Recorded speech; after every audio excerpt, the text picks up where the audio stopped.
Info penting untuk sahabat YouTube, ini penting sekali buat teman-teman, tolong didengarkan informasi kali ini.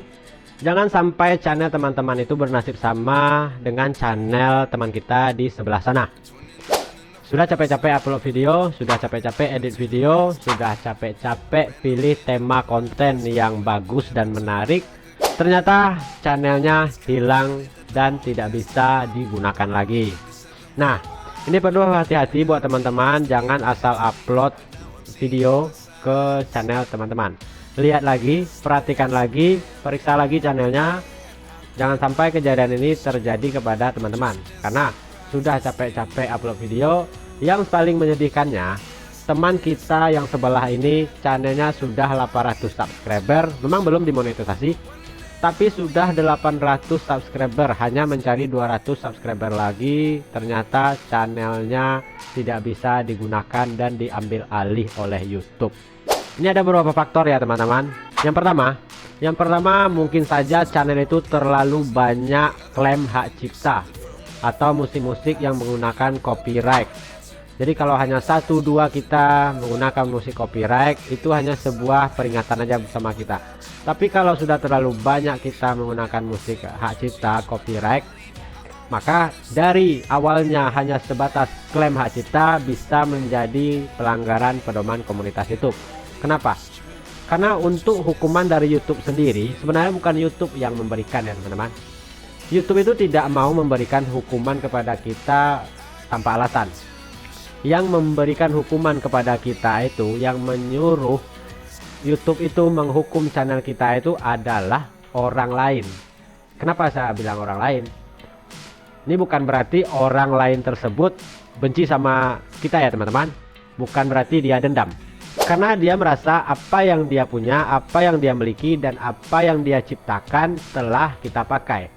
Nah, ketika dia merasa apa yang dia miliki, misalkan musik yang telah dibuatnya, yang dia merasa memiliki hak cipta, tapi kita memakainya tanpa izin dan tanpa permisi, maka pihak pertama yang memiliki musik tersebut akan melaporkan ke YouTube melalui bantuan YouTube, dan dia punya hak sepenuhnya apa pilihan yang akan dipilihnya. Misalkan dia memilih untuk berbagi hasil misalkan. Yang kedua, dia memilih untuk tidak boleh menggunakan video tersebut dan harus dibisukan. Dan yang ketiga, dia memilih untuk menghapus video kita. Jadi sepenuhnya haknya ada pada si pemilik hak cipta tersebut. Jadi bukan YouTube yang melakukan dan bukan YouTube yang mengambil keputusan.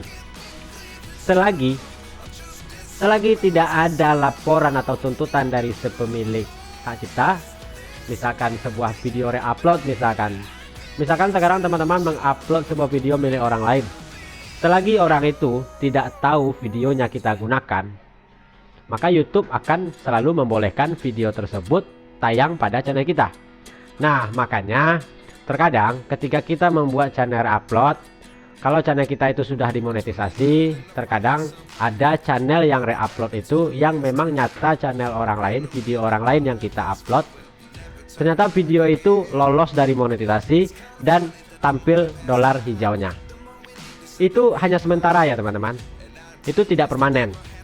Kenapa ada dolar hijaunya? Itu karena si pemilik video belum tahu kalau channelnya di re-upload dan telah kita upload ulang ke channel kita.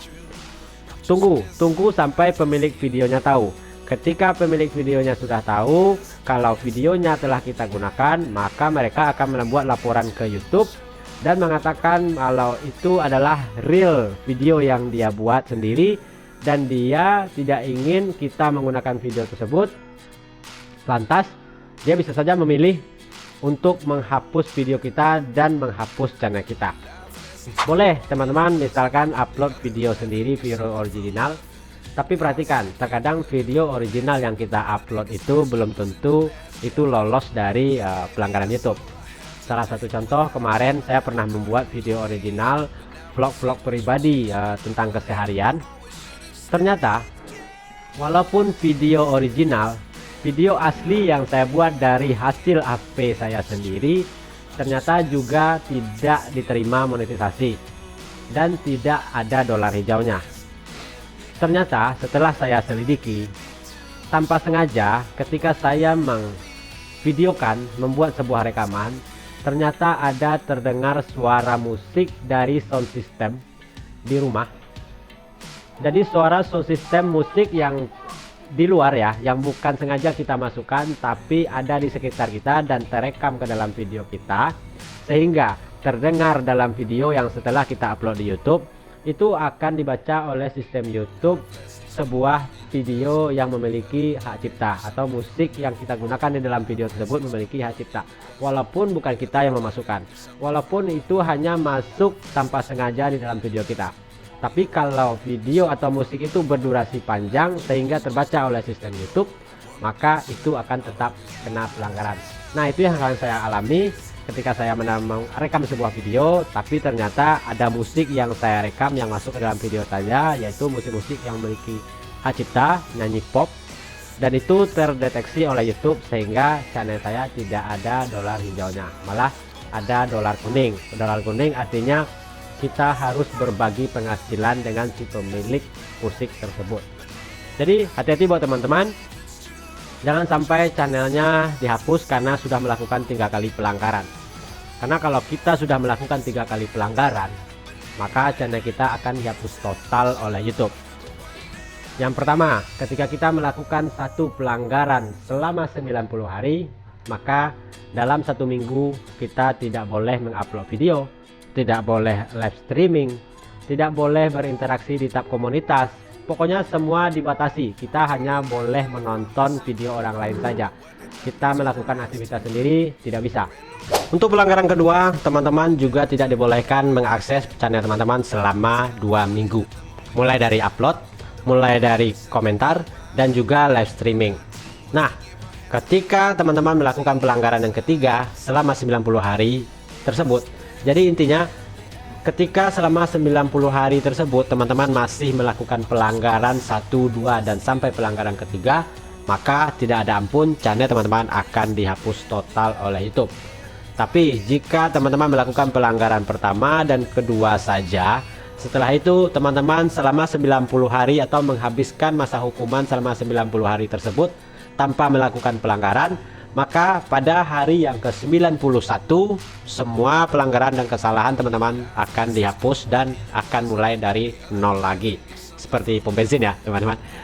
Jadi masa hukuman kita itu, channel kita itu 90 hari ya teman-teman. Jadi selama 90 hari ketika sudah melakukan pelanggaran pertama, walaupun masa pelanggaran 1 minggunya sudah habis, tapi yang 90 hari tetap harus dijalani. Jadi jangan melakukan pelanggaran lagi selama 90 hari.